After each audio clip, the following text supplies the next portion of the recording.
Breaking news mga kababayan, nako po, naninilikado po ang impeachment. Tila hindi po aakyat sa Kongreso. Nagkakagulo ang mga kongresista sa botohan. Kulang na sila mga kababayan. So dito naman mga kababayan, nako po, Trillanes napaluhod. Pinaluhod ni Sara Duterte. Pinaluhod ni Marcoleta. Ping Lacson, kawawa. Kinakabahan po, aburido sila ni Tito Soto dahil po tila kulang ang boto na mag-convene para ipagpatuloy ang impeachment, para ang Senado ay pagpatuloy ang trial sa kaso ni Sara. Pero mga kababayan, tila aanim pa lang sila o pipito pa lang na bumoboto. So si Trillanes mga kababayan, ako po, kinakabahan na, mga kababayan ko. Sabi niya dito, 10 senators may vote to convict VP Sara in impeachment trial. 5 will surely acquit Trillanes. Aba, may alam na siya mga kababayan na. Pero dito, nagkamali si Trillanes. Napansin niyo po yung partial report ni Ping Lacson. Pipito pa lang mga kababayan. Ayun na po ang pangitain po na tila ibabasura ng Senado ang impeachment. Kasi pag hindi nag-convene ang Senado bilang impeachment court, ibabasura lang po ng Korte Suprema itong impeachment ni Sara. Ay panoorin nyo mga kababayan, paano sinuplak itong si Trillanes ng reporter. Dahil yung sinasabi niya na si Corona, nangyari daw yun. Na-impeach daw si Corona. Sabi ng reporter, paano mo masasabi yun? Iba naman yung kondisyon. Iba naman yung panahon ni Corona. Sa panahon ni Sara. Itong panahon ni Sara, napakaraming kaalyado. Napakalakas niya sa taong bayan. Si Corona, walang political platform. Wala pang taga-suporta. Si Sara, majority ng mga Pilipino, gustong-gusto siya na maging presidente. Sabi nung reporter, mga kababayan, pero sabi ni Trillanes, sana maawa. Parang ganun mga kababayan. Nagmamakaawa siya, napakinggan daw siya ng mga Pilipino sa huling pagkakataon.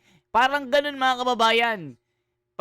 Pakinggan nyo po, paano po i-twist ni Trillanes ang kanyang mga sinasabi. Matibay daw ang dala niyang ebidensya. Ito daw ang magdidiin kay Sara para mawala sa pwesto at ma-impeach ng tuluyan. Pero sabi ng reporter, paano mo masasabi? Si Corona, walang mga taga-sunod, walang taga-suporta. Si Sara, nilalampaso yung kalaban sa survey. Sabi niya, merong survey, sabi ni Trillanes, si Tulfo. Nag-tied sila 47%. Hoy! Managinip ka, Tulfo. Alam natin na hindi totoo yan. Ikaw?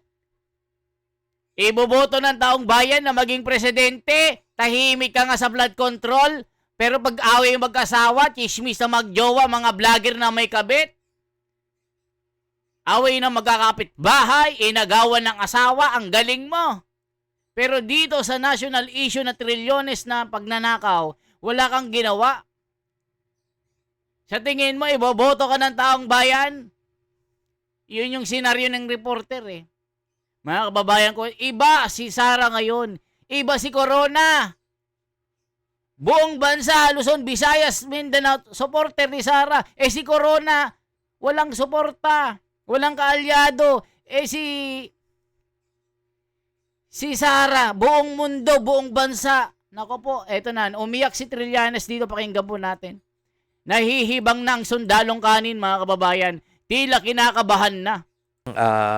Matuloy po yung trial. No, pero yung difference kasi nung kay Corona tsaka ngayon kay BP Sara, Si BP Sara is well known na may mga kaalyado talaga, di ba? O, kita nyo mga kababayan, sa reporter pa lang, iba kasi yung sitwasyon ni Corona sa sitwasyon ni Sara. Si Sara, talagang strongfold ito. Maraming suporta. Maraming supporter. Si Corona, iba yun. Kaya na-impeach ito, pero si Sara parang malabo. Hala ka. So, palpal itong si Trillanes dito.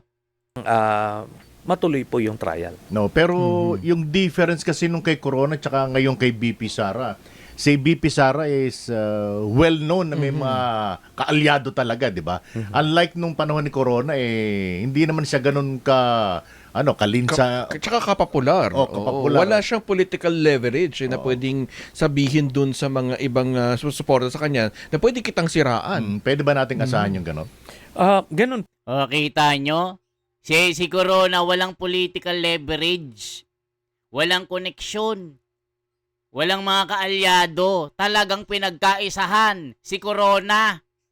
Dahil si Corona, ibinulgar ang korupsyon, kakampi ng mga dilawan, magkakakampi mga buhaya noon kay si Corona inimpeach, pero kay Sara malabo.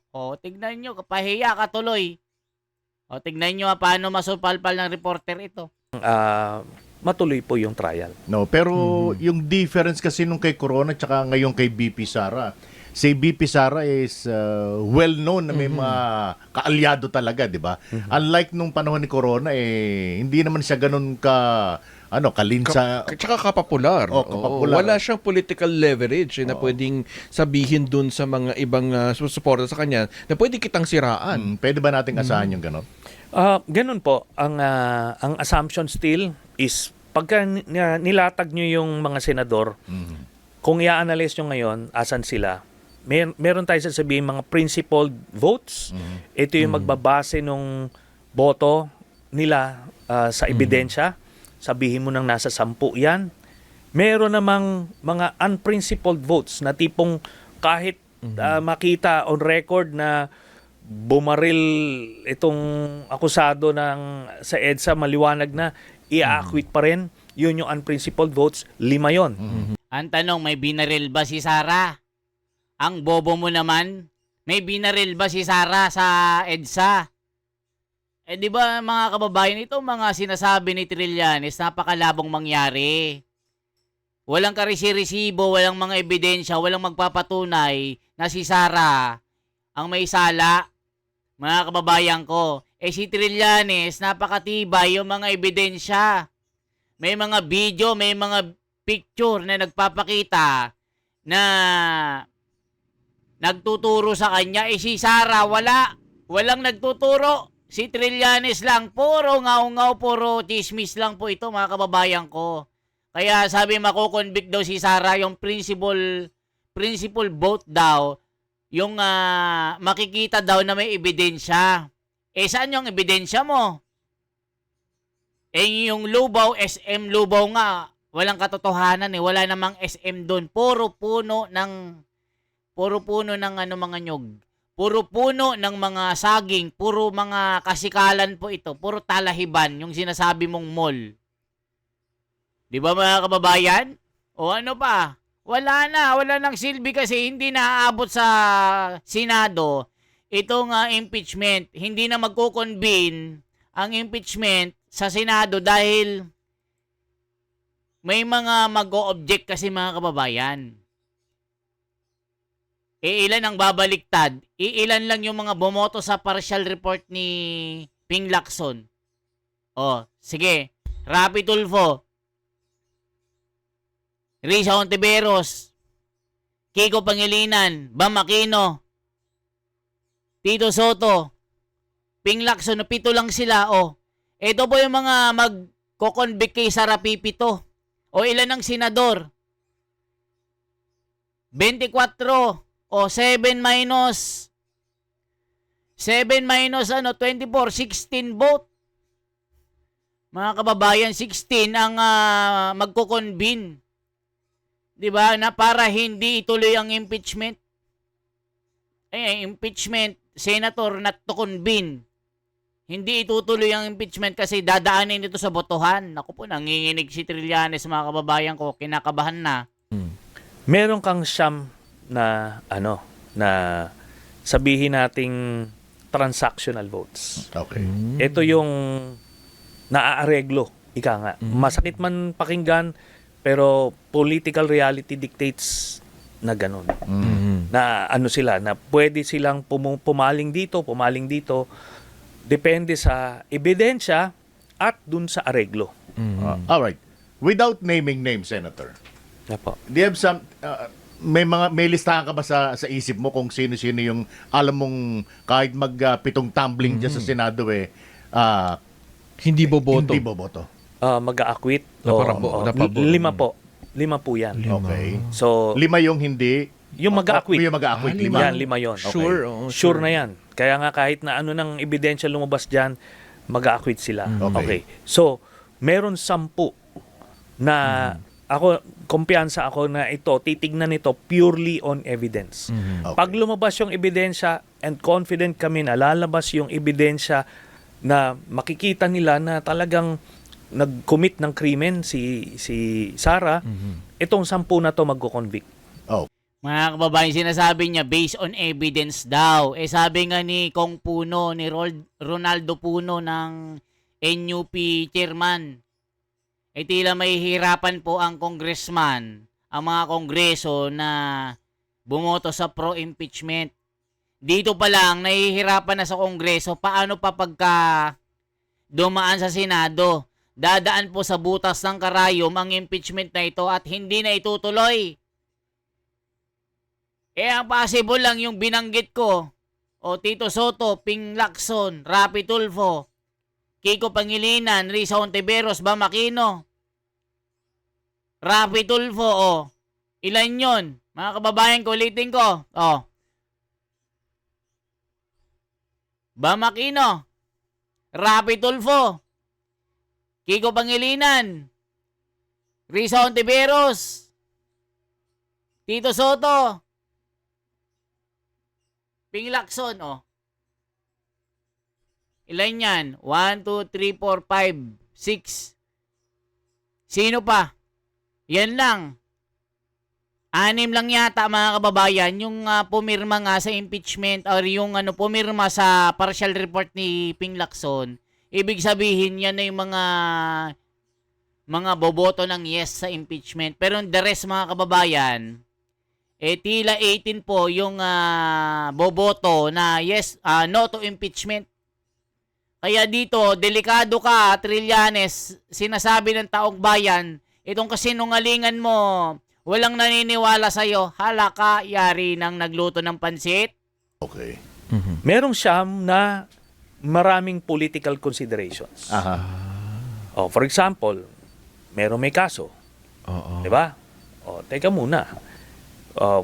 Pwede kang pumunta dyan kung ayusin niyo yung kaso. Kung sabihin naman ni Sara, pagka ako naging presidente, papardon kita. I-acquit. Bigyan kita amnesty o kung ano i-acquit.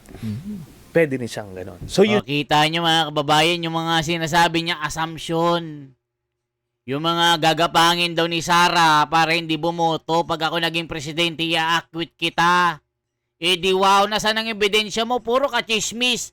Puro ka yaw-yaw. Wala namang maipakitang resibo. Kaya ka nasusupalpal tapos balak mo pang tumakbo na presidente. Sinasabi ng mga trilyanista, ng mga bataan mo. Sa Caloocan nga, hindi ka nanalong barangay tanod. Tumakbo ito, barangay tanod, hindi nanalo. Sino ka ng mga Caloocan? Presidente pa. Tapos merong survey, mga kababayan, isa daw siya sa pinakamalakas na maging presidente, matunog daw. Nako po, Trillanes, huwag mo nang lokohin ng taong bayan. Walang aasahan ng taong bayan sa'yo. Puro ka kasinungalingan. Ikaw talaga yung pinakahudas sa Pilipinas. Yan sinasabi ng komento. Hinudas mo si PRRD. Diba? Kaya ka ganyang galit dahil hindi ka pinagbigyan na maging vice-presidente noong 2016. Kaya ka ganyan, napaka-bitter mo kay PRRD. So, ibig sabihin, Totoo mga sinasabi mo? Ay, nako mga kababayan ko. May naniniwala pa kayo dito? Yun yung mga komplikasyon dito. Mm. Regardless of the evidence yun, ha. Pero, mas maganda kasi pagka lumabas yung ebidensya at makita ng mga kababayan natin na ay talagang guilty pala. At yun nga yung sinasabi ko kanina doon sa corona impeachment. Maliwanag kasi nung lumabas yung mga bank accounts din at yun nga talagang maliwanag pa paano mo pa sasabihin hindi. Ito lang yung dineclare pero ganito kalaki yung na-discover. Sinasabi ni Trillanes na pakiliwanag ng mga ebidensya. Klarong-klaro yung pinakita ko. Pero bawal i-interrogate, bawal i-cross-examine si Trillanes. Doon sa Kongreso, bawal silang tanungin yung credibility nila, yung karakter nila, paano nila nakuha yung bank account, saan ang galing yon? Paano mo sasabihin legit? Hindi ka pwedeng tanungin nung nag-i-interrogate. Hindi ka pwedeng i-cross-examine ng abogado ni Sara Duterte. Paano mo masasabing totoo ito? Di ba mga kababayan? Ang dami mong mga paltos. Si Madriaga, sinasabi niya na naging bodyguard siya ni Sara Duterte. Puro campaign yung picture niya. Walang makitang mga resibo na kung ano-anong nagdidikta na magdidiin na may kasalanan si Sara. 'Di ba? Ang dami niyang paltos dito, ang dami niyang mga sinasabi na walang katotohanan, wala namang resibo na pinapakita. Sasabihin mo, based on evidence, bawal kayong tanungin. Nek-nek mo, sabi ng mga tao, sabi ni Sandoval, Santo Domingo, Santa Gracia ng Baclaran, Pasay City. Kita nyo mga kababayan ko, grabe na talaga ang kasinungalingan mo. Sabi ni Tomas Morato, Ben Tambling ng La Union, dating tangalista, ngayon hindi na, nagbago na kasi naliligo na. Yan daming komento. Grabe naman ang pangalan nyo. So yun na yun. Di mas mahihirapan silang mag-acquit pagka ganun yung ebidensya lumalabas. So it serves the purpose talaga kung bakit this early nag-declare si Sara. Natatakbo siya sa 2028. Kumbaga, isa sa mga pwedeng leverage niya yun. Yes. Diba? Yun nga po mismo ang ginagamit niyang leverage. Tama po kayo. Kasi nung una, parang sa lahat ng service, talagang milya-milya labang niya buti nga ngayon may lumabas na survey na tabla. 46 all si Senator Rapi Tulfo tsaka si Sara. Mga kababayan, naniniwala kayo na tumabla? Naku naman, Trillanes, huwag nyo nga kaming paglolokohin. Sino bang nagpa-survey? Naku po, Trillanes, si Tulfo. Walang kwenta yan. Sa totoo lang. Dati, nung panahon ni PRRD, nung presidente ito, puring-puri ang mga Duterte, yung palakad ni Tatay Digong na war on drugs. Yung kanyang mga prinsipyo na pinapatupad sa buong bansa. Puring-puri na mga Tulfo. Pero ngayon, mga kababayan, bumaliktad, bumending dalo. Sumesegway ang mga Tulfo. Panahon ng korupsyon, tahimik. Yung kapatid niyang si Erwin, may maleta ring natanggap na kinobra. Ayaw pa investigahan ang Blue Ribbon ng mga 18 Marines. Wala daw kwenta, chismis lang daw ito. Paano masasabing chismis kung hindi mo pa iimbestigahan? Ganyan po sila kabwisit, nabibwisit na ang taong bayan sa inyo. Ganyan kayo, kakapal ang mukha nyo. Yan ang sabi ni Pedro. Ayan, Pedro ng Laguna. Pedro Santos. Sabi ni Reggie Galotera ng San Juan. Calamba, Laguna. Ayan ang daming comment, mga kababayan ko. Ayaw ko yan. Si Tulfo, si Rapi, magaling lang sa away ng mga vlogger yan. Magaling sa away ng mga kabit-kabit. Yung mga iniwan ng asawa na may kabit na Arabo, naghihiwalay ng mga pamilya sa Pilipinas. Magagaling yan pag naka-vlog. Pero sa tunay na problema na kinakaharap ng bansa, itong trilyones na nakawan, Anong ginawa nila? Tahimik. Sabi ng mga tao, magkanong malita? Ba't tahimik kayo, Tulfo Brothers? Tas tatakbong presidente, nako po mga kababayan, pakalabo naman yan, suntok sa buwan. Yan ang sinasabi ng taong bayan. So ibig sabihin nun, beatable siya. Hindi na siya invincible. Kaya ngayon, bago pa magsimula yung impeachment yan, pagka lumabas itong mga ebidensya, tatamaan yan. Bababa yung numero niyan. Ang tanong, ito siguro pang huling tanong na lang po namin, Sentry. Yung nakikita kasi namin, tip of the iceberg lang. Kayo, nakita nyo na yung, if I'm not mistaken, pwedeng majority o yung bulto nung ebidensya laban kay VP Sara Duterte. Sa tingin nyo kaya masisway, mahahatak pakabilang dako yung perception ng mayorya ng mga Pilipino dun sa ebidensyang lalabas kapag natuloy na yung impeachment trial sa Senado? Opo, ako ay very confident ganyan mangyayari. Dun po sa tatlong articles. Doon sa Betrayal of Public Trust, yung video, yung sinasabi ko nga ho kanina, na tayo nakita natin at talagang kinilabutan tayo. Pero maraming Pilipino ang hindi nakapanood ng video na yon. Mapapanood nila yan dito sa trial. At sila mismo, makita nila yon. Ano na to? Game over. Yung kay Ramil Madriaga, bukod pa yan doon sa mga documentary evidence. Yung Mary Grace Piatos na, biruin mo, 450 million ay clearing mo, puro bogus na mga ano. So, maliwanag po yung dokumento doon. Tapos, ito nga, ill-gotten wealth. Ayan mga kababayan ko, base daw sa mga ebidensya ni Madriaga, kita nyo po paano nila bilugin ang taong bayan. Hindi nyo na mabibilog, hindi nyo na maloloko. Tignan nyo ang ginagawa nyo kay Marcoleta. Ping Lacson, Tito Soto. Si Marcoleta ang naghahanap ng katotohanan at katwiran dito. Pero anong ginawa? Mga kababayan, siniraan ba naman si Marcoleta? May 500 million daw, kalahating billion na allocables ayon sa sulat kamay ni Cabral. Ibig sabihin mga kababayan, ganito rin ang ginagawa kay Sara. Talagang walang ebidensya. Chismis, naghahanap na, namumulot sa basura, walang mapulot mga kababayan. Walang corroborative Walang mga, halimbawa si Madriaga, sino pang testigo, wala na. Samantalang may 18 Marines, meron pang mga kasama. Nalulutang na 100 Marines. Mga kababayan, tinakot lang. Itong dalawang mga kupal na ito, Trillanes na sundalong bahaw.